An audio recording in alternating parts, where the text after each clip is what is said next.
question of you train in a place that's super sport oriented, but you're watching the website, and you want to know how can you train the shit that you, how can you train realistic stuff at a place that is super sporty?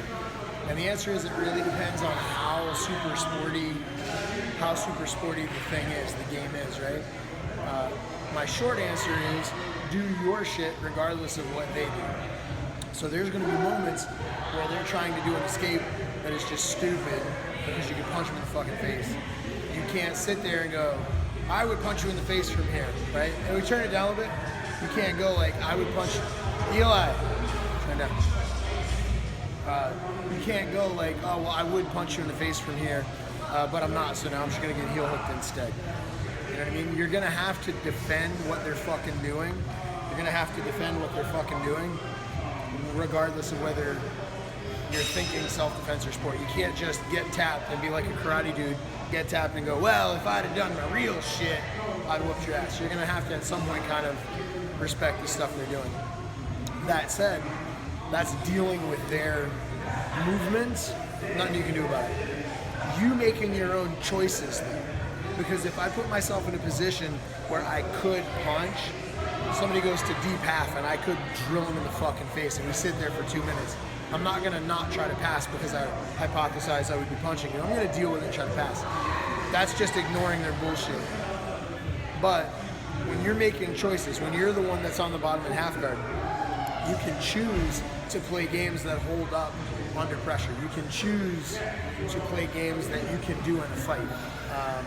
So use the stuff that we put on the website and just get better at doing it, right? If you play your basics well, look at Hosier Gracie. Look at Hosier's matches. Hosier wins worlds at the highest level against dudes doing flippy, sporty shit, and he does dead fucking basics. Almost nothing he does is not on the basic fucking curriculum, white belt curriculum. He just does it really, really good.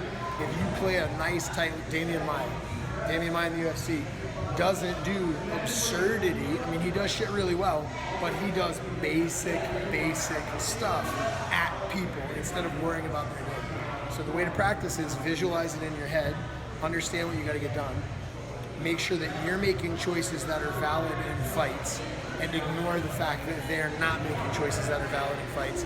But in the background of all that, you deal with the positions that you find yourself in. That's it. Nothing you can do. I mean, if they're that fucking sporty, maybe try to find another place to train. You know what I mean? Like if your goal is to learn how to fight, and the people are talking about and they're telling you to do stuff that is patently not going to work in a fight, maybe that's not the spot for you. I mean, if it's a little more sporty than you'd prefer, stick with it. There's a lot of value. But if it's like, dude, if you want to do kickboxing and they're teaching you yoga, you don't just keep going. You know what I mean? You find a place that's what you need it to be, you know? So that's it. That's all I got.